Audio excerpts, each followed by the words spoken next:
umutima mweranda n'umwe mu bapersona batatu bagize ubutatu butagatifu kumwe na data na mwana. Niwe muhoza twari twemerewe na Yezu, twamurungikiwe na data mu batisimu. Arashobora guhindura ubuzima bwacu igihe tumuretse, akaba ari we atugenza.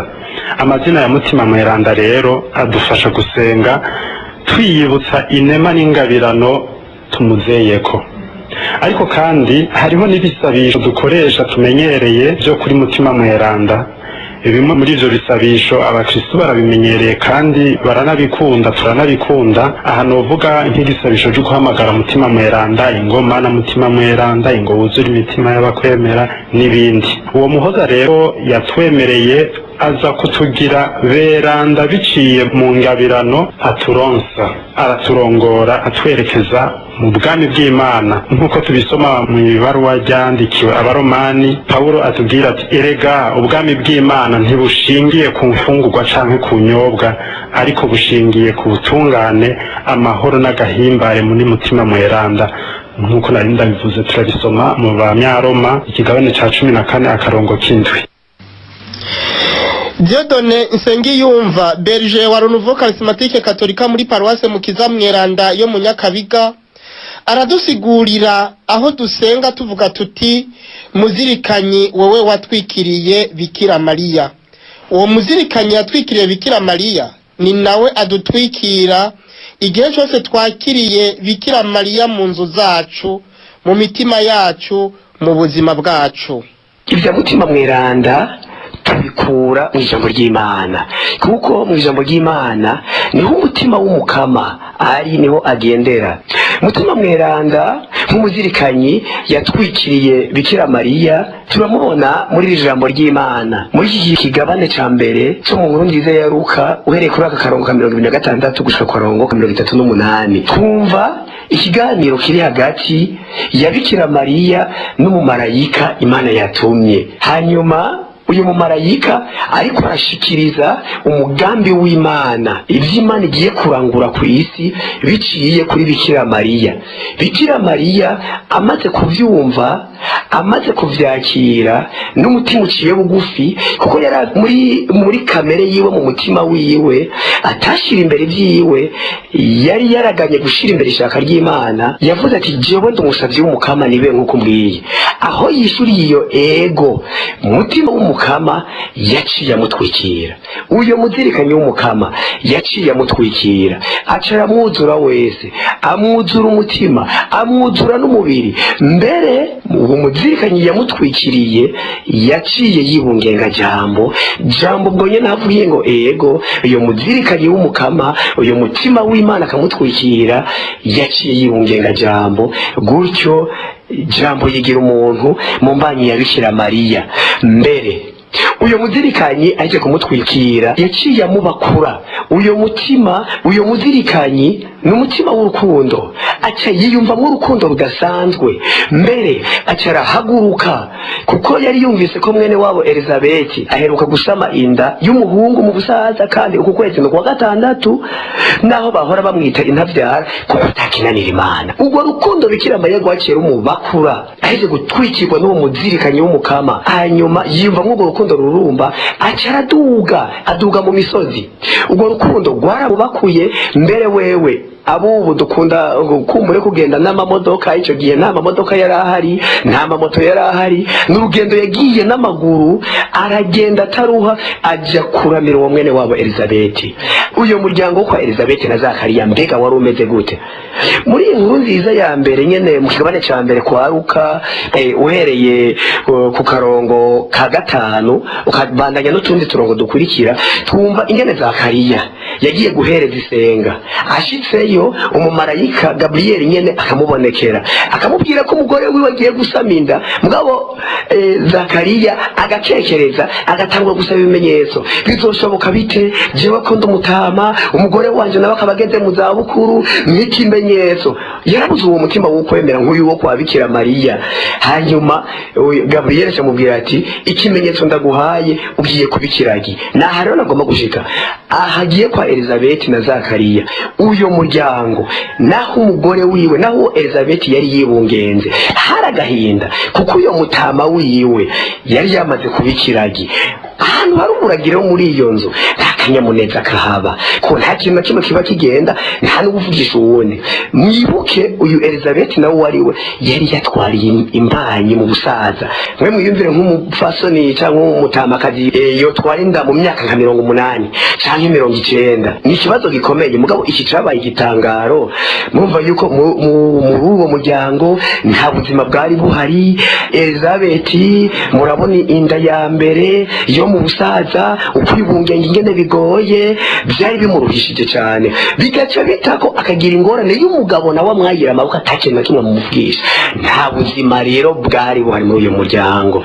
Nubwo ni rero Bikira Mariya ubwo rugenda afashe atwaye mutima mweranda yamutwikiriye. Haleluya, mutima mweranda arakomeye cyane, atwaye mutima mweranda yamaze kwibungenga jambo. Uyu muzirikanye yamutwikiriye ajanye Yezu kwa Elizabeth na Zakariya. Aho Yezu rero yinjiza mutima wiwe. Amen. Yinjiza mutima wiwe aca rinjira muri iyo nzu. Amaze kwinjira mutima wakanyamuneza ngo wacarinjira mu nzu kwa Elizabeth na Zakariya. Yezu carinjira, turashobora kuvyumva muri iyo nkuru nziza nyene yo kwa Luka igabane ca mbere ku karongo ka 39 gushika ku karongo ka 45. Twumva aho abo bafasoni babiri bamaze gushikirana. Elizabeth yumva by'ukuri ko abakuwe, kuko mu ijambo ry'Imana handitse ngo muri iyo misi Mariya arahaguruka agenda yihuta mu misozi aja mu gisagara cyo mu Buyuda, ashikira mu nzu kwa Zakariya aramutsa Elizabeth. Elizabeth yumvise ngo indamutso ya Mariya, umwana arakakaza mu nda. Elizabeth yuzuwe na mutima mweranda. Amen. Yuzuwe na mutima mweranda, ashirijwe hejuru ati mu bagore warahezagiwe, kandi n'umwana wibungenze arahezagiye. Mbega iryo teka ry'uko nyina w'umukama wanje aza kundamutsa ndaritewe n'iki? Mbaye ncumva amajambo y'indamutso yawe, umwana mfise arakakaza mu mbanyi, akanyamuneza kariko karamusya. Eka urahiriwe wewe wemeye kuryo watumwe n'umukama rizotaha. Haleluya. Ngiyi nkuru nziza aho Bikira Mariya agiye atwara mutima mweranda. Uwo muzirikanye yamutwikiriye niwe yatwaye mu nzu kwa Zakariya, ahatagira akanyamuneza huzura akanyamuneza, hari uburagi huzura amashemezo yo kuninaza Imana. Ko guhereye ku karongo ka 46 naho ngo Bikira Mariya rero acatawa kuvuga ati ngo umutima wanje ninaza Imana. Amen. Yatwaye rero umutima wo kuninaza Imana, bafashanye na mwene wabo baraninaza Imana. Yohani nawe mu mbanya ari ikina matavu kuki Yesu yagiye kumuramuza. Yesu ni waduha mutima mweranda. Abagore baratera ryarenga, nubwo ni Yohani ari ikina matavu. Murugo kwikina matavu jewe niyumvira ko yavuga ati sinzobona ndavuze ngo ndagukorere, kuko Yohani niwe wa mucacuzi wa Yesu, niwe yerekanye umwagazi w'Imana. Yerekanye Yesu, niwe yabwiye abene Isirayeli ati jewe ndiko ndaza, ndiko nigisha ibatisimu yo kwisubira ko inyuma yanje hari undi akomeye kunsumbya. Jewe mbatiza isibatisimu yo kwisubira ko uri inyuma yanje azobatiza muri mutima no mu muriro. Amen. Numva ko mutima mweranda gumagaruka azobatiza muri mutima no mu muriro. Mbere aravuga ngo uwo gukura niwe nanje gasubira hasi. Aho rero Bikira Mariya agiye, uyo muzirikanyi yatwikiriye Bikira Mariya nawe nyine acahaza. Kandi si uwo wenyene, simbize gatoyi no kwa na Simeo uyo muzirikanyi yaramutwikiriye. Ibyo nabyo ya Simeo turabibona mu kigabane cya kabiri cy'inkuru nziza nyene ya Luka, uhereye ku karongo ka 29 gushika ku karongo ka 33. Bikira Mariya amaze guhereza Simeo uwo mwana amuhereza Imana, twumva Simeo yikamaza ngo noneho muhanyi nkuko wabivuze, rengutse umushuko wawe mu mahoro, nkako amaso yanje yiboneye urukiza rwawe wateguriye ibihugu byose, wa muco uzomenyesha mu makungu bwabone nahazwa kw'igihugu cawe Israel se na nyina ngo batangazwa n'ivyo muvuzeko mu ncamake Simeo nawe nyene yaratwikiriwe n'uwo muzirikanyi watwikiriye Bikira Mariya ndavuga ni aho Bikira Mariya ari mutima mweranda nawe cazaraguruka n'umukunzi wiwe muri aya mazina ndavuga nti Bikira Mariya n'umukunzi we ntatana wa mutima mweranda Bikira Mariya n'umugenzi wa mutima mweranda ivyo rero byarangutse kuri Bikira Mariya ivyo byarangutse mu nzu kwa Zakariya na Elizabeth ivyo byarangutse kwa Simeo biraranguka ku mwana w'Imana uwo ari we wese yemeye kwakira no kwiyugururira mutima mweranda ibyamwa bya mutima mweranda mu kiganiro Pentecote nshasha. Uwakiriye mutima mweranda azira ubugunge, ubusuma, akarenganyo n'izindi ngeso mbi nyinshi. Uwakiriye mutima mweranda rero atanga amahoro. Tumvirize intahe y'umuvukanyi Pascal Barandereka. Nari ngiye muri banki kurotira udufaranga nari mfise nari ndadukeneye, hanyuma kandi burya iyo Sekibi agomba gutega umutego aragerageza kugutegura kugira ngo ugire n'ishavu. Kenshi ugiye muri banki barakwakira neza nk'umukiriya, mugabo jewe siko byagenze. Wanyakiriye yaranyakiriye ku buryo nuvuga butari bwiza, ku buryo na jewe ndabibona. Mu kurotira nakoresha agatabo, arambaza ati none ushaka ngahe? Ndamubwira nti nshaka 690 kandi naraye ndayafise arayo yonyene. Hanyuma hageze yuko ampa amafaranga araharura imfungo ya mbere, imfungo ya kabiri, imfungo ya gatatu, imfungo ya kane. Cyo ndamubaza nti mufaso uri kumpangahe? Kumwe nabibona niko byaciye bigenda, acarankarira cyane gose ngo none singiri ko ndaguha yandi. Hanyuma cyo ndamubaza ntimufaso nta kibazo wagize, nagusabye 690 hanyuma umaze ku miliyoni none uracari urampa yandi. Muri uwo mwanya yaciye yiruhusa ku buryo byaboneka yuko yararushe nkuko bibavuye ku musozi muremure. Hanyuma yiruhukije ndabona mu maso haratamanzuye, agize akanyamuneza kenshi, aratwenze, asharandamutsa. Asharambye ati urakoze urambohoye. Amen. Acara rero araharura 690 arampereza asigarana 310. Hanyuma dusha turasezerana neza. Mugabo rero mu nyuma niho nabonye yuko mutima ntwaye mu rugamba, kandi Sekibi yari yashatse kunyaka ubuzima muri uwo mutego yari karantega. Kuko ayo mafaranga ndashaka kuyatuma utuntu, ndashika ku kibanza aho nakorera, ndahamagara umuvunjayi ndamugurira $400 asharagenda kuzitora muri banki. Mu nyuma nteranije udufaranga tuni nari mfise nsanga ndasigaranye andi mafaranga ashobora kugura $100. Hanyuma ndamutelefona ntiyitaba, nca ndamukurikira. Ngeze kuri rya korosi rya BCB ukata uraba muri katedrale, hacaraza ibisi ya Musaga nari ndi ku telefone ikirakata rimwe na rimwe ntayibonye, duca turahurirana. Nza numva ku kirenge wanje ngo krrr ifurufumbi kiradoga. Ndavye nsanga imodoka ifungiye ku kuguri wanje, umushoferi yifashe ku mutima yari kuyivora. Ndavye hirya no hino nsanga abantu bose bifashe mu mutwe bazi yuko napfuye vyaheze. Chandara ni bwa bundi iyo ntwara y'amafaranga nari mfuye atanifana nimwe ndayakuyemo. Chandategera byukuri yuko mutima w'Imana dutwara mu rugamba kandi ari batugwanira urugamba. Ibyamwa bya mutima mweranda mu kiganiro Pentecote nshasha. Muzirikanyi w'inema y'ubuhanuzi, iryo nirindi ritazirano rya mutima mweranda. Fidel Ngiririmana, Berger Warunvuka Charismatique Katolika muri diocese ya Bubanza, aradusigurira ivyuwo mutima w'ubuhanuzi n'ingene yama amwumviriza mu buzima bwiwe. Ni kiganiro bagiraniye n'umuvukanyi wacu Edita Nibigira. Umuzirikanyi w'inema y'ubuhanuzi idufasha kumenya amagara make yacu, tukamenya ko ataco twishoboje, ko byose tubizeye kuba turemye, tukinegura kabi kacu, tukamenya ko turabanyakabi. Uwo muzirikanye kandi adushikana ku kwicisha bugufi, ntitubone ko menga twebwe hari byo twishoboje ku bwacu, ariko tukamenya ko Imana ari idushoboje. Umuzirikanye kandi aradukebura akatwereka ikibereye twofasha abandi bavukanye. Je ndavyibuka igihe kimwe twari dufise umwana batuzaniye yari umwana yarozwe, yaragwaye ibintu vy'ibirozi, bamuzana aho mukorera ubutumwa, aho dukorera ubutumwa muri paruwase Muzinda, nari nkiri berger paroissiale. Hanyuma tumara igihe tumufashe igisabisho kugira ngo abohoke, biragorana. Niho rero jewe nka berger nafashe icyumviro ko nofata urugendo rweranda nkaja ku musozi wa Siyoni kubitura umuvyeyi Bikira Mariya.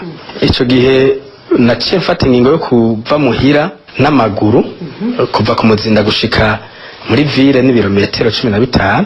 aho wavuye ku Muzinda n'amaguru uje ku musozi wa Siyoni Gikongo n'amaguru? Yego, kandi mbere ni hani ingingo yuko ntegezwa gusenga misa ya Sizeri yo mu gitondo kuri Mosiyo. Wari uvuye usanga ya Berger? Navuye muhira saa 10 canza ndanyaruka. Sizeri zageze nshitse neza kuri Mosiyo. Hanyuma ncamba ngombwa no guhabwa isakaramo ry'ikigongwe imisi isohotse, ncanja mu gasengero ka Bikira Mariya, ndamwandikira ubwo butumwa dufise, ndamusaba ko yobubamo.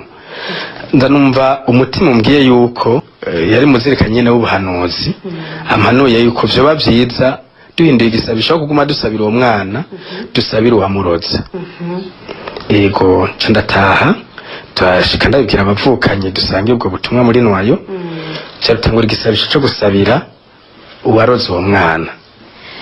Numva nomenya mwamenye gute ko yarozwe? Ibimenyetso vyerekana ko yarozwe byari ibi?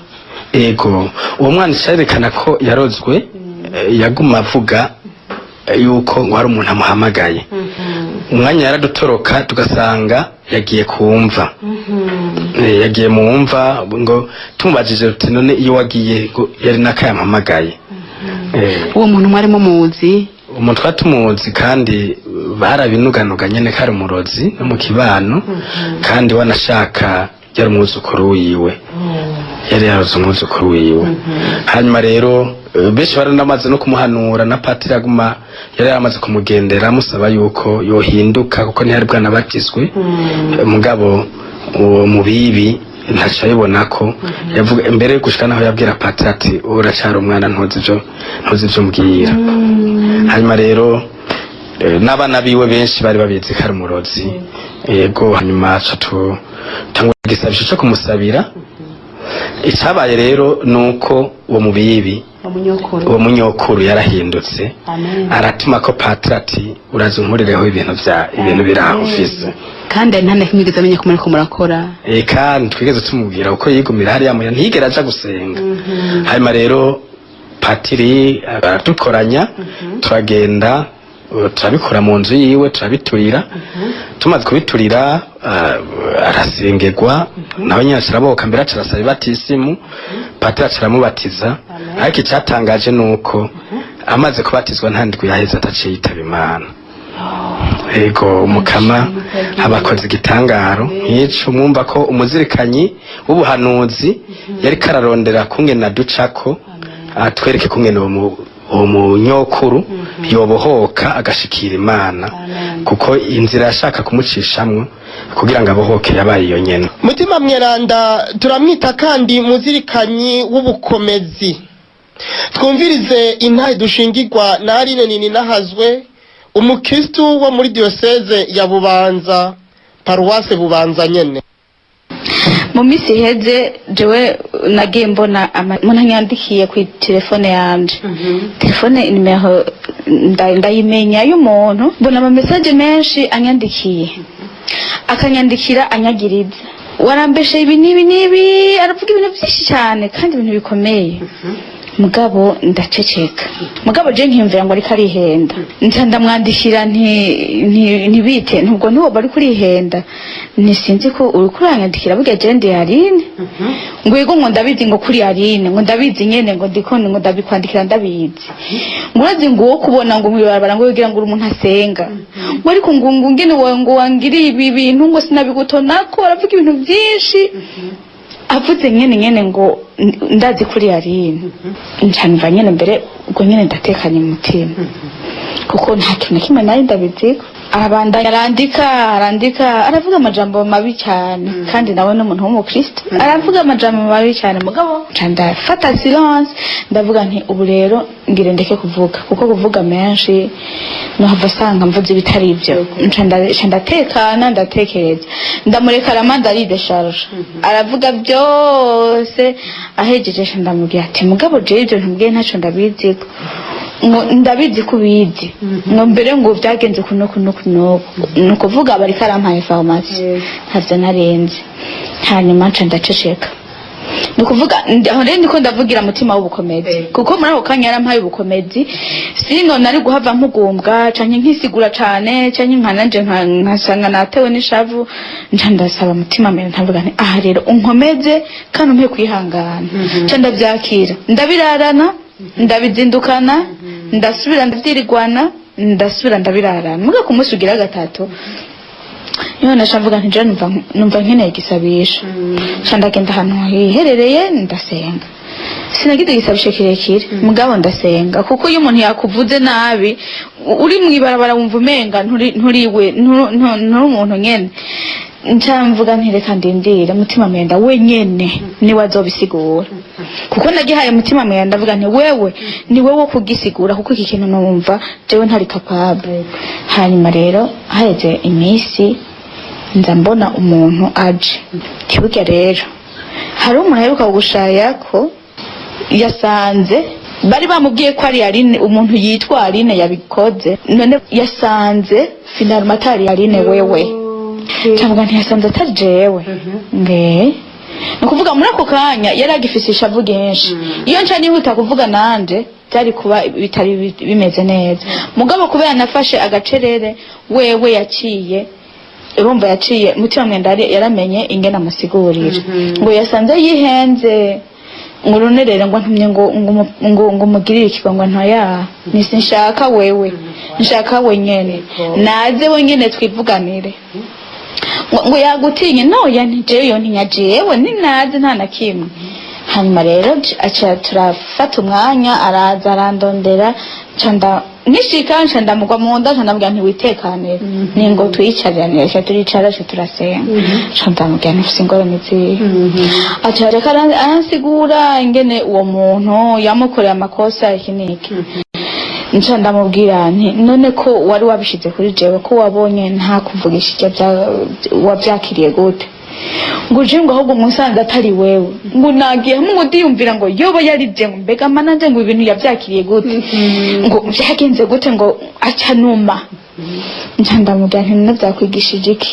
ashambwira ati jewe isho byamfashije nukuri jewe ibyo wangiriye byamfashije kuko nasanze kwihuta kuvuga atari ibintu byiza nukuvuga iki muri ico kiringo ntibyari byoroshe mugabo tumaze kuganira nti nanje ngenda muguhe igikorwa ntibuge ntibiherera ndaguha devoir wa muntu nawe bite bitakugenda gute nisipoza rero ko yari jewe none bica bigenda gute ngo nukuri ngo yarangiriye nabi nti umviriza rero tubwiriza kubishira mu buryo ku buryo ibintu biva mu nzira ndabigufashamwo ku buryo mubwiriza kwicara hamwe mukabisubiramo navuga nti ngire manze ndaguha igikorwa wewe bikakunanira uzogaruka kumbwira ko byakunaniye ni wabishobora sawa mugari byakunanira nzoro ngenda bigufashamo ti kuko nawe ushobora gusanga atari we cyangwa ushobora gusanga yihenze byaramugoye nturemeza ko nawe byakugora ngo yego cyane nanje wari wabonye ko byari kungora mugabo warabonye ko naciye mfata agacerere ngo yego cyacajama ndamufasha ingene azobikora acagaruka carambwira ati nukuri waramfashije twaricaye kandi nasanze atakuri kurimwe mu byo namwagiriza byose nsanga nta kuri kurimwe kandi urumva iyo ntamanza kubeshera wewe ujya mu sinopfuye naramushikiriye ngo mwibize ngira ati nanje aho wakuye mutima mwera ndagukomeje nanje ahantu ndakeneye kuhashika amen ubu rero yaranaguwe ubu nawe n'umukristo nawe arabyitwaramwe neza kandi nanje ndayibonye ndahimbawe bidufashe iki bidufashe wararonse mutima mweranda ntitubishobora mesizi ko tuma tubamagara mugabo kame tuje turagerageza ni ukuvuga ko tusha tuba mu ntambara no kugwana ariko rero ufise mutima mweranda nukuri ufasha akanya ko kumubaza nta nari mushobora kubura inyishu kwa mutima mweranda arakubiha ingene uri buvyitwaremo bitunanira kuko twihuta kure ya Yesu turihuta kuvuga turihuta gufata ingingo turihuta gufata ingingo ziwacu mugabo witonze ufasha akanya nta nari muzosanga waguye mu rudobi. Ibyamwa bya mutima mweranda mu kiganiro Pentecote nshasha na Vincent Ndayishimiye berge wa Renouveau Charismatique Katolika muri paruwase ya Rugendo arafise ingene ashingira intahe mutima mweranda muzirikanyi w'ubukomezi. Mu minsi heze nagiye mu butumwa duha n'umuntu ndigisha turi kumesha inkuru nziza nyuma yaho rero umudamu araza aterega Vincent bijya bintu watwigishije je umugabo wanje atunze ikintu mu nzu kigwamana bita ugifaro none ndagusavye mfashi icyo kintu kiriho mu nzu iwanje nerega Vincent ndabigenze gute kubw'umubiri mera nk'ukanguka igifaro icyo kintu ngo umugabo wanje yehukizana ngo bamubwiye ngo kimuha amafaranga ngo kiri mu kanwa gasanduku kiri mu nzu kandi icyo cyumba n'ubundi kirimo jewe ubu sinkigiturukira ndashinjire mu ntuba nkanywe umubiri wose none gusa ndagufasha iki ngo je ndaguhaye uwo mutwaro ngo nsengere ndimvire ukuntu bigisa bishiho umusengera gusa numva birakeneye ko shaka kubukomezi kugira ngo duze kwabiza icyo kintu navuye ndonde mugabo wiwe nk'umugenzi ndamiramukisha genda gukumbuye nzoza kukuramutsa ngeze muhiriwe turaganiriye narayeyo turaganira mugabo waje mpico nsotera turaganira igisabije nateguza mu by'Imana za kuduha umuco hanyuma rero yahavuye rero tuganiye ijambo ry'Imana kugeza igihe wa mugore yatura arabivugana nyamugabo wiwe turi kumwe none amatatu kintu kirahari ngo kirahari kiri hehe ngo nze kukwereka tugeze ku muryango y'icaba mu cyumba iyo baratuvuye muri saro umugore atinya kwinjira tuna nyamugabo ana nk'ukitunga urutoke ngo nikijya none uremera ko tugiturira icyo gihe ngo wowe ukoze sinshaka ko kindarira muri iyi nzu nahavuye rero umubiri wanje cyaka kugira ubwoba nawe ubumwe ntabavuga turi kuba ari mfashe icyo kintu sindi mu gisige ngaho wamaze kukivuga nahavuye rero ntimbisha umutima ndahamagara mutima mweranda we bukomeze butananirwa imfashe muri ibi bintu nahavuye maze gusaba mutima nduko abona bisebera ku mutima ariko ncangira ati oya n'isino kwije hariya reka mwanze muri dusubira muri saba dushira karago hasi dufata ishapure turavuga ishapure turayirangije ndambaje mutima mweranda kugira ngo amanure ubukomezi ankure mu bwo bwoba muri iryo joro icyo gihe rero yaramanutse nawe byanti hoginyereka aho kiri rero turinjira muri mu cyumba iyo barara icyo gisanduku ndagiteruye kuko we naho ari guyewe yahavuye agitinya kugikora ako kandi ari iciwe cyari gifise imfunguzo bamuhaye rero yuguruza icyo gihe turuguruye dusanga harimo utuntu akantu k'agaparufe n'utundi tuntu bamuhaye ngo kuko icyo gifaro ngo wakimuhaye mwe ko azamurungikira amafaranga ngo asanga wacuzuye amafaranga ngo kiza kubagazuka na kirabarengera y'amafaranga atayo yigeze aronka noneho umunsi umwe rero ngo neho namubaza nari amafaranga bakwemeye nta munsi yigeze yabona ngo umunsi we naruguruye ngo nsanga tuzi inote yapakiye ngize ngo mfungure ngo barantelefone ku telefone ngo ukuri ku makeyo uza gukora kwa yukeneye gusa ni uyagumizaho nyuma yaho rero undi musaje gusanga kiragaragara atazi iyo yamfana yagiriye niho yaciye yuzuye ubwoba rero burabataha ingere bazobigenza kiza rero nagiterura rero kara gasandugu gatoyi imbe harimo izo mfunguzo ko rumwe yarufise izindi ziba indani muri zo n'agaparufe bamuhaye ngo azara pompa muri nyakintu ngo kizoza cyamuha amafaranga ugende tondera inkwi n'iryo joro turasatagura imbaho z'inkwi turacanye umuriro tugishize ko kiranka gusha chance gusha rero niho navuga ati reka tugisate muzane inshoka turasataguye nk'udukwi twinshi turacaye turagicaniriye umuriro nk'ibisanzwe zikakaze gahera mugabo coco dusate kwa nyagereveriyo ntidushe hanyuma byabaye n'ikiherero bigeze saa 5 y'ijoro mbega ni bwaca biragenda gute niho nagera igihe ngira mutima miranda ati mutima miranda Yezu mwana wavuze ngo nzoba ndi kumwe namwe ubutakibavirira uyu munsi erekana neza ko turi kumwe nkikijwe n'aba bantu ariko barajugumira ndagusabye kubw'ububasha bwawe ibintu bishe ntibuce bikiri ngaha mfatara twadusate nasataguye mfatagapanga njya duto cyane ku buryo budasanzwe niho nabaza mutamiranda ati dukora iki ndononga ijwi rije mu mutima fata ishapure wa mudamu ishapure umugabo w'ishapure dutangira kuvuga ishapure tugwa turacanira n'inkwi mu kanya gato yisase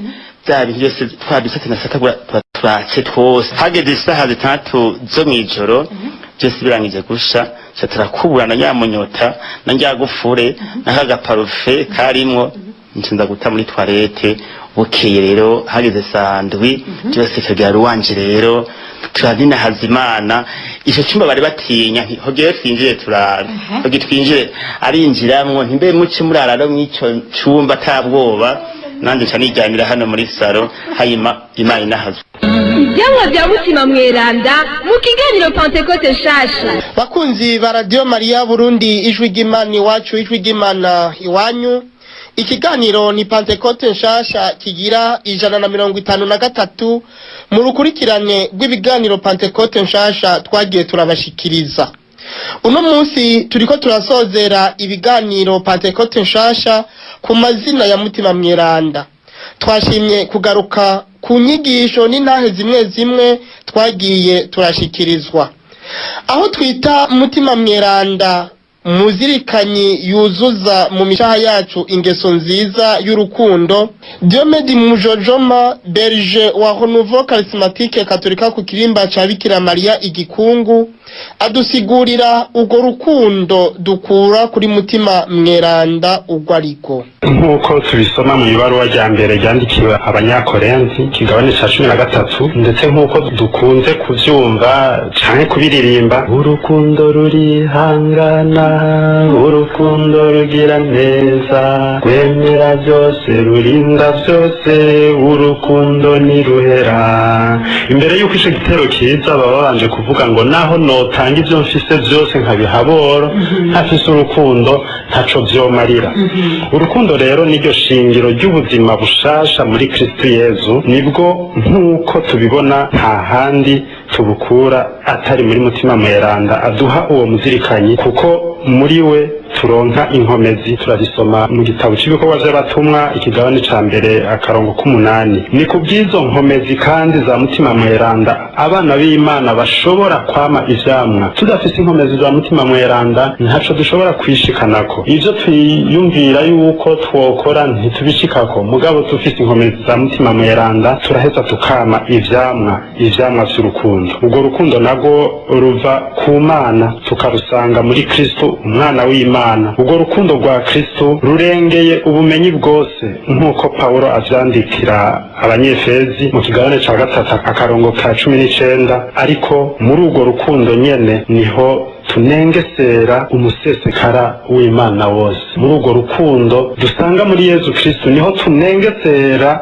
umusesekara w'inema, umusesekara wose w'Imana. Ariko muri iyi si tubayemwo umwe wese ndetse na jewe kumbure canke nawe wenyene turavuga urwo rukundo, novuga urukundo nyarwo. Turavuga urukundo mugabo urukundo nyarwo nk'uko turusoma muri Kristo ni bake ushobora gusanga turufise. Ivyo navyo bikaba bifise imvo zibiri. Imbere yuko uja kuri izo mvo, none urwo rukundo izo nkundo niho mengo uvuze zibiri zitandukaniye kuki? Je ndavye nubona umuntu ambwiye ngo urankunda nuca nibaza nyene mu rukundo gukuri bitandukaniye kuki? Urukundo rwa mbere navuze uko twese tumenyereye ni hahandi usanga ari urukundo rwirondera. Urukundo rwirondera nka gukorera iki mugabo niteze yuko hari ikindi nawe uzohava unkorera. Hahandi Yesu avuga ati nimwakunda babakunda, ico muzoba mukoze kirengeye ibindi n'igiki ko n'abapagani babikora. Ubwo nibwo rukundo akenshi dukunda guhwana ngaha. Mugabo ubwo rukundo rero rwa Kristo ni rwa rundi wivako umuntu ukamukorera iciza utiteze yuko hari ico azogusubiza, ukabona umworo ukamukorera ikintu atana kimwe witeze yuko azogusubiza. Umuntu akakugurana amafaranga mugabo ukabona yuko nahakuguranya amafaranga ntafise azoyakura, ukayamuha utiteze yuko azoyagusubiza. Ubwo nibwo rukundo rwa Kristo. jewe hari ikintu mbona umenga kirakunda kutugora cyane cinka jewe mbona umenga kirangora none Diyomedi ubu urukundo rw'Imana niko duhamagariwe kugira hanyuma ugeze imbere y'umuntu yakugiriye inabi migaragara none kugira umugire urwo rukundo mbega wotuma wirenganira base ntumumwishyura ikibi mbega wobigenza gute icoza cerekana urwo rukundo kiba kimeze gute imbere y'uwo muntu yakugiriye nabi? Ica mbere na mbere ni uko ubanza kumenya waramaze kuronka mutima mweranda nk'uko twari duhejeje kubivuga.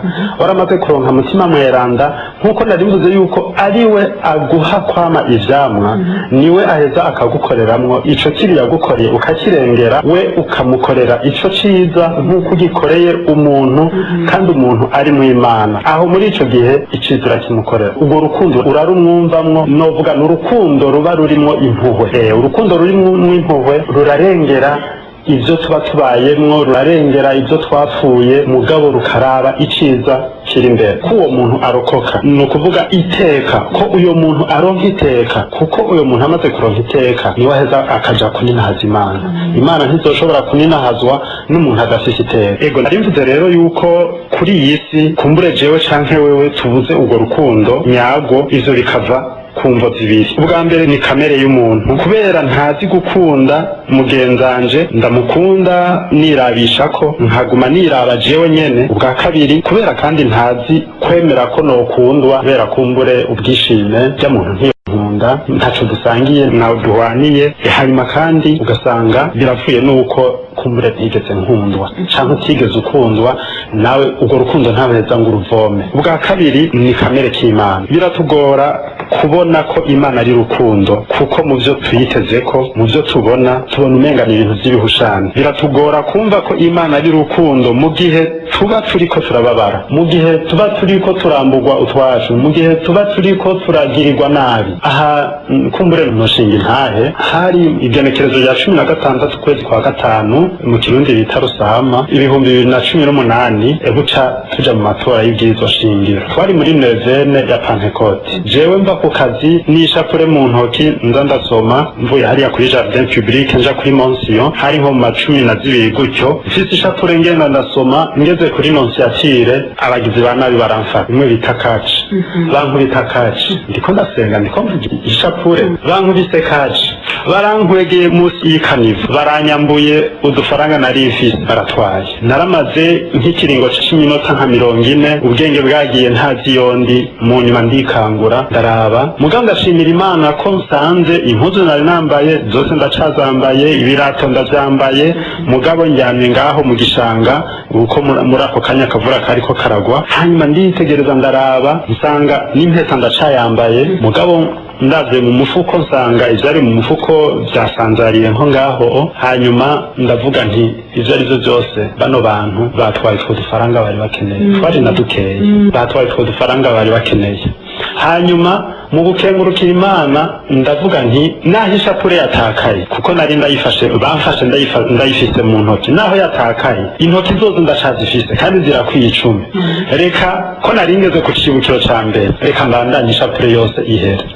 Ndasubira ndavyuka ndafata ibarabara ngenda ndasenga. Nashitse muhira ngenda ndiyandaza, urumva nuko nari navunaguritse, ngenda ndiyandaza, mugabo ya shapure ndayivuga ndayiheza. Muri uwo mwanya ntibigeze bagira umutima w'urwanko canke w'ishavu umenga ico bakwereka canke ntibigeze wumva akantu k'umutima mubi? Muri uwo mwanya maze kubona yuko batanyambuye ivyambagwa, maze kubona yuko batanyambuye impeta, batanyambuye ibirato, naratahuye yuko ico bari bakeneye twatwo dufaranga batwaye. Hanyuma ndabona yuko kumbure bari bashonje, bariko barondera ikibabesha.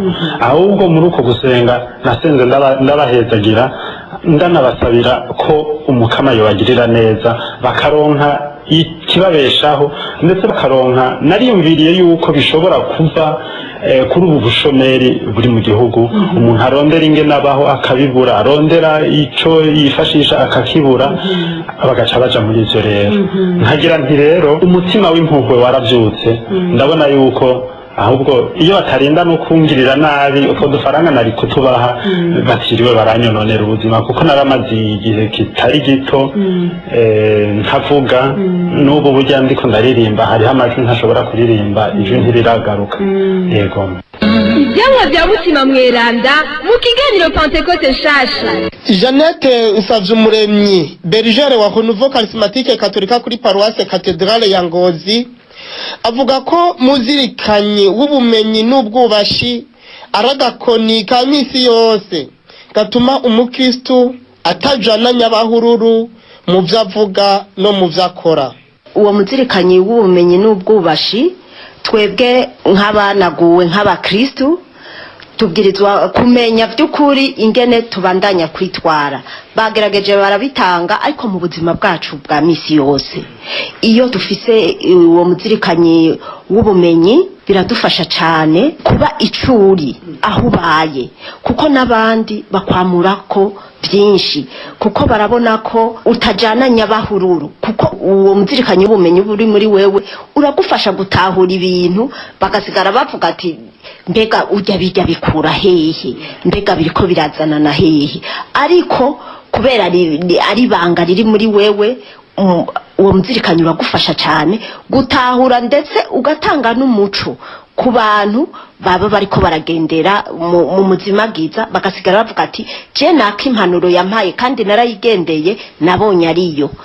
Uradufasha cyane rero no mu buzima bwa misi yose aho tubaye mu kibano ndetse no muri eklezia yacu no mu gihugu cacu.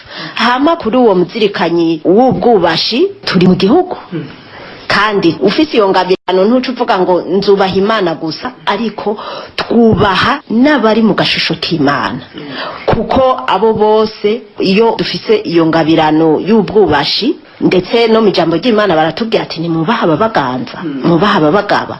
Bidufasha rero kuba by'ukuri akarorero aho tubaye, tukerekana ko n'abatuganza, kuko turazi yuko ubutware bwose buva mu ijuru. Aho tubaye rero tukama rero twerekana ko haba mu buzima bw'eklezia tububamwo, mu bwubashi no mu buzima bw'igihugu, mu buzima busanzwe. Nico gituma rero iyo ngabirano y'ubwubashi tuyifise biradufasha aho tubaye hose kubona yuko abo Imana yaremye bose bari mu gashusho kayo, kandi tukabaha iteka ryabo, tukabereka ko bafise uruhara, bafise iteka Imana yabaremanye, tutaravye icari, tutaravye ko ari umukene, ko ari umutunzi, ko ari muremure, ko ari mugufi, ko ari inzobe canke yirabura, ariko tukabona umuntu wese n'iteka Imana yamuteye kandi tukamwubahira iryo teka ryiwe. Ico rero kiradufasha, ni kwa kundi guca bugufi rero bikadufasha kubona ko by'ukuri umuvukanyi kuko twamaze kubaha Imana tukabona ko irengeye kandi isuku yitinya. Ubwubashi ntibuvuga gutinya, kuko hariho igihe uba mu kubaha mugabo atari ukubaha kuvuye ku mutima, mugabo ari ukubaha gutinya. Ukavuga ati jewe uyu muntu reka ndamwereke ko namwubashe, ariko kukaba gutinya, kukaba ukubaha kuzuye ubwoba. Ariko iyo dufise uwo muzirikanyi wo kuba w'ubwubashi, n'umuzirikanyi uduha umwidegemvyo muri twebwe, tukumva ko umuntu tumwubashe kuko ari mu ishusho ry'Imana, tukumva ko tumwubashe kubera iryo teka Imana yamuteye. Nico gituma rero bidusaba ko nabo bose baba bari mu magara make, abo bose tuba tubona babandi bari ruhebwa, mugabo tukabubaha kuko baremye mu gashusho k'Imana. Uwo muzirikanyi uraduha cane kwama tuzirikana iteka Imana yateye umuntu, tukazirikana ko iryo teka nta wundi muntu, nta turazi ko mu ijambo ry'Imana baravuga ko Imana irema umuntu yabanje gukoranya inama, ko tutameze rero nk'ibindi bikoko, tutari nk'ibindi byose vyaremwe, ariko twaremwe mu gashusho k'Imana kandi twaremwe muri iryo teka ry'Imana, ari ryo natwe muri iyo muzirikanyi w'ubwubashi idufasha rero kuca tubona ko abandi bose baremwe muri iryo teka ry'Imana, rikaduha rero kwama tubona ko umuvukanyi wese ari n'ishusho ry'Imana. Ibyamwa bya mutima mweranda mu kiganiro Pentecote nshasha. Didasi Manirakiza, umukristo wo muri diocese ya Ngozi, aratuyagira kuri muzirikanyi w'ubumenyi n'ubwubashi mu buzima bwiwe. Muzirikanyi w'ubumenyi atarashikira muri jewe nukuri nabayeho nk'uwisi nyene, nabayeho nk'agakoko, nk'uwiremye, nk'utazi yo yavuye. Ndavyibuka nkiri muto na cane cane ninje mu mashure yisumbuye, nadutse mu ngeso nyinshi. Ya myaka adolescence itanguye kudufata, dutangura kunwa amatabi, kuja kuganiriza abakobwa, eka ingeso zose zishoboka z'abajene ndazibamwo. Ariko muri jewe nabona ko ari byo bibereye, nico nabona gikwiye ku muntu w'umujene. Ndabibamwo eka Imana ndibagira ko nari nababatijwe ndakomezwa muri mutima mweranda, nari umukirisu kuwa Mungu gusenga nkagenda nk'abandi, bikaba ivyo nyene ariko kikaba nk'umugigwa ntaramenya vy'ukuri. Ndabibamwo ariko Imana nkuko ari umuremyi wacu yaracishije ahayo, iranyiyereka, iranyimenyesha. Muri ivyo mbayemwo ntangura kubona ko ihereza atari ryiza. Ndabona ko n'amashure bibandanije uko vyari biri ananira nzoyaheba. Bitanguye kumbamwo rero ntangura gushishoza muri jewe, nkarura kuri kazoza. Hanyuma mutima w'Imana atangura kumurikira, ntangura kubona ko ivyo mbayemwo atakamaro bimariye. Ntangura kwicuza ncuri intimba mvuga nti Mana yanje ubu ntiwonkiza nanje, kuko nabona hari abana bamwe basenga bakaza barakoranya amasengesho ku mugoroba basenga, mu gatondo basenga, nanje bitangura kumfata. Ntangura kwiyumvira ko nanje nosenga Imana, kuko nabona imigenzo yabo ari myiza, basenga bakibera hata ikibazo, ariko jewe nzandagira inyota y'itabi muri jewe kandi nkiri umwana. Hanyuma Imana yarabimfashijemwo, uko nagiye ndakura ntangura ngira inyota, ntangura gusaba abasenga nanje bansengere. Hariho ingendanye na cane bavuga ishapure, nanje niga kuvuga ishapure, baranyandikira ivyibukiro, hama nanje ndavyiga.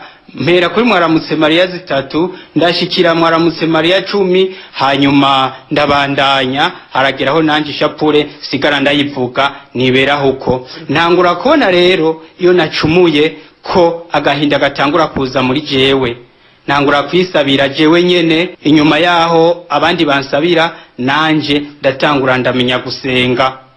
Uko nagiye ndakura rero ndarangiza amashure, ndaja mu buzima busanzwe. Imana narayimenye vy'ukuri, hanyuma irankura muri bimwe narindimwo. Ariko mu nyuma yaho nabagumye ndi mu ntambara. Uwo muzirikanyi w'ubwenge atangwe kugera muri jewe, na shetani ntiyicaye, kuko harageze igihe iranyereka ko ivyo muri Eklezia Katolika dusenga naho dusenga atari vyo. Ntangura kuja kwiruka muri ya mashengero y'abaporoti, muri Bombeje nja gusenga, ndamara indwi 3 kwa Mungu najya gusenga. Ndavuga ati aha niho urukiza ruzova neza. Ariko umuvyeyi Bikira Mariya nari narakiriye mvuga ishapure wenyene, yarashoboye kunyereka ko ivyo ndimwe atari vyo, kuko nasanze mu mashengero atazina rya Bikira Mariya rivugwayo. Maze bwa bwenge burasubira bunkurayo, bungarukana muri Eklezia muvyeyi mawe wacu. Bimaze kugenda uko ndabandanya urugendo rw'ubuzima, ndakura, ndubaka Rukristo, ndasaba Imana iramuwo twubakana. Hanyuma ndabona ko ntikwije, kuko naguma mu bitero vyinshi, shetani yarantera. None numva abavukanyi banaguwe muri mutima mweranda, baja njya kugira rwanje, nja mu nsengero, ndabona vy'ukuri ko nabo hari ico bansumbije, kuko uwo mutima w'ubwenge yaguma gwanira muri jewe yaranyereka. Nkabona ati ujya hariho ico nsumbije, ujya hariho intambwe yateye nanje ntaratera, nanje nkakumena bihera kati nabona abasenga bavuga ishapure, nanje shaka kuyimenya. Nagiye muri Renouveau Charismatique, mbona abasenga, mbona abahamagara mutima mweranda, ati nanje hajya ndabona ko maze gushikayo nzotera iyindi ntambwe. maze gushikayo rero ndiga hanyuma nanje ndanagurwa muri mutima mweranda, maze kwakira mutima mweranda kandi anaguwe muri jewe niho numva umuriro vy'ukuri wa mutima mweranda kwaganje mu buzima bwanje. Hanyuma ntangura gushinga intahe ndavuga aho navuye, ndavuga aho ngeze. Hanyuma ndumva ko umutima wanje uruhutse, kuko uyu munsi kubwa mutima mweranda nakiriye, namenye, nigishijwe, ndacumura nkamenya ko nacumuye, ndihuta kwirega, ndihuta gusaba ikigongwe, hanyuma nkasubirana ubuzima bwanje Imana yifuza ko mbamwo. Ego ndakengurukira cyane patiri mukuru wa paruwase yacu Silas Nyandwi, kuko hari igisabisho yazanye c'amashemezo, niwe yagiye imbere mutima mweranda yayoboye c'amashemezo ku munsi w'Imana ku mugoroba saa 11. Ico gisabisho ijwi ryarambwiye ati sinze nigere nsiba ku munsi w'Imana gushengerera Yesu mu mashemezo, kuko Yesu abari imbere yacu. Ryaramfashije ndatera intambwe gushika uyu munsi. Rero niyo mfunguro yanje, nibwo buzima bwanje, kuko mbona n'ubundi hari yindi ntambwe nkeneye gutera, kuko nguma mu bitero vya sekibi, kuko n'ubu shetani taryamye ntiruhuka, ibandanya irabe vy'inteka kugira ngo nsubire inyuma. Ariko ku bubasha bwa mutima mweranda nakiriye, ndabona ko nzotsinda. Ubuzima bwanje ejo imbere hanje hazoba heza cane, mu kwemera kwanje, mu gushingira intaho umukama, mu kwemera vy'ukuri ko isi ndi kuyu munsi nzoyivako, ariko nkaja kuronka impera y'ivyo nzoba narakoze. Ndishima rero mu mukama, ndakenguruka guhongeza uyu munsi kubw'umuryango w'abanaguwe muri Renouveau Charismatique. Narize vyinshi kandi nta bwoba nkigira uyu munsi. Iyo hagize ikiba ikindurumbanya, ndegera abavukanyi, nkegera abagenzi, tugafashanya, hanyuma inyishu igatorwa. Hanyuma icubahiro naco ni ic'Imana yanje, kuko ndagerageza kubaha Imana mu bwubashi mutima mweranda wenyene yasize muri jewe. Ndagerageza mu vyo nkora vyose simpemuke, niyo ntiriganye gatoyi nyereye, ndasaba Imana nkavyuka n'ingoga mu cubahiro cayo, eka nkayicubahiro kibereye. Ivyamwa vya mutima mweranda mu kiganiro Pentecote nshasha. Maria Letitia Ruhaya, bergere wa Renouveau Charismatique Katolika ku gasengero k'umushaha wa Yezu mu Gihosha, aduha umuco kw'izina rya mutima mweranda, aho tuvuga tuti muzirikanyi wewe ushingira intahe Yezu Kristo. Biblia nyeranda nayo nyene iraduha uburorero butari buke. Ubwa mbere na mbere turibuka Petero ingene yari yihakanye Yezu kubera ubwoba, ataramakuru nko kwezi kwa mutima mweranda. Aharonye mutima mweranda yabaye uwa mbere, yafashe iya mbere mu kumushingira intahe. Turibuka mu gitabo cy'ibikorwa by'abatumwa ingene ari kumwe na Yohani bakirije ikimuga c'amacicaye imbere y'umuryango bita mwiza, imigabane ca 3 akanwa ka 6 n'akarongo k'indwi. Ico kimuga c'ama kiriko kirasega gisaba abantu bose binjiye. Hanyuma Petero na Yohani bahashitse, barahagarara baracitegereza, kibateza amashingo bagico kiba. Hanyuma baramubwira bati nta nzahabu nta n'ifeza dufise, atari ico dufise turakiguha. Bativa hasi utambuke. Ikimuga kirahaguruka kiratambuka. Umva Petero na Yohani bashinga intahe Yezu Kristo, uko bakoze nk'ivyo Yezu yahora akora nkuko bababwira kera, ati muzoronka ubukomezi, nimwamara ku bukomezi nzobaha muzokora nk'ivyo nkora. Gutyo barashinga intahe Yezu cane. Kandi nyene Petero yahagurutse mu isengero akigisha abwira abantu ati umwe Yezu mwabamba, umwe Yezu mwica, umwe Yezu mwakubita, yabaye umukama n'umwami wacu. Ashinga intahe ingene Yezu Kristo naho bamwishe uba ari muzima, kandi biriko birakwereka byose ivyo bakora byose batabikora ku izina ryabo, ariko babikora mu bubasha bwa Yezu Kristo. Nk'ico ni ikintu gikomeye cane Petero na Yohani bashingiye ku intahe Yezu Kristo. Hanyuma turibuka kandi ingene wari Sawuli kera yahindutse akaba Paulo, ko Yezu yamubonekeye, ingene nawe nyene yabaye ushingiye intahe Yezu Kristo mu buzima bwiwe. Turazi ko yigishije ahantu henshi cane, yaciye ahantu henshi cane yigisha, kandi amaekeziya menshi yavutse kubera inyigisho ziwe. Yarashinga intahe ya Yezu Kristo bikomeye cane mu bantu benshi baramenya Imana, barahinduka Imana barayikorera. Turibuka rero ingene bene Silas bari bagiye kwigisha, hari ikintu kigenzwa n'ishetani cyangwa kibakurikira cyangwa kiyogora bigisha ijambo ry'Imana n'abatera mu ijunga n'abantu b'Imana ngo murabumviriza kumbe ko kugira ngo abariko barumviriza ijambo ry'Imana ntibaryumve abasamaze kuko yaragenzwa n'umutima mubi yagenzwa n'umutima mubi uko abantu batamenya Imana. Mu nyuma Paul yavyumvirije kera ati uyu muntu adushakiye neza ashaka ati wa shetani we va muri uyu muntu. Iyo shetani ishava muri uwo yari nk'umupfumukazi imaze kumva muri yasiwe kwa gikora ko ngo yarazanye amafaranga menshi abari bamutumye. Hanyuma rero mba amaze kugwa amaze yose imaze kumuvamo atabasha gifise abantu baca barashavura bashafata Silas na Paul barabakubita bagira intebe baca kubafunga. Bagiye kubafunga umukuru warageje ku ibohero aca bashira ko baboheye igiti ku maguru yarengeje ikiri caho bakubise bariko baravirirana yongera bohera ibiti ku maguru kugira ngo ntihagire nico basubira gukora. Ariko bobo kuko bari baramenyereye gushingira Yesu Kristo bari maze kumira akabuye k'abagabo naho bari baboshwe ntibaryamye ntibaretse barabandanije baca batera iruwanje ninahazwa baraninahaza umukama muri iryo joro baraninahaza umukama n'abanyoro bose babumva. Hanyuma mu bubasha bw'umutima mweranda inzugo ziranyiganyiga ya migozi bawoshira vudagurika yose. Hanyuma baca n'inzugo ziriyugurura baca barabohoka. Ariko kuko bari bazi icyo bariko barakora ntibaciye bagira ngo bahave. Ugiye guca rero wambura inzu y'ubashanga ngo ayikanguye asanga inzu zose ziratamanzuye aca kwicumita ngo banyororo bose bahunze afata inkota ngo yicumite. Paulo kumba yari yamaze kubohoka umukama yari yamubohoye atera ijwi hejuru ati ntiwiyahura ntibari twese ngaha. Uyu muntu acareka kwiyahura baca baramuhumuriza. Hanyuma abo mu nyuma umuntu wese avuga ati nuko iki kugira ngo nshobore kumenya Imana.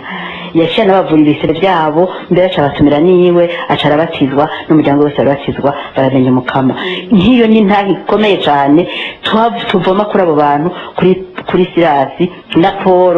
Abantu niyo baba baboshwe gute kuko bamaze kumenya umukama n'ububasha bwiwe badatezura. Ivyo navyo tubisoma mu gitabo cy'ibikwa by'abatuma nyene mu kigo cya 16 uhereka kwa 16 gushaka ku 30 ushatse no kubandanya.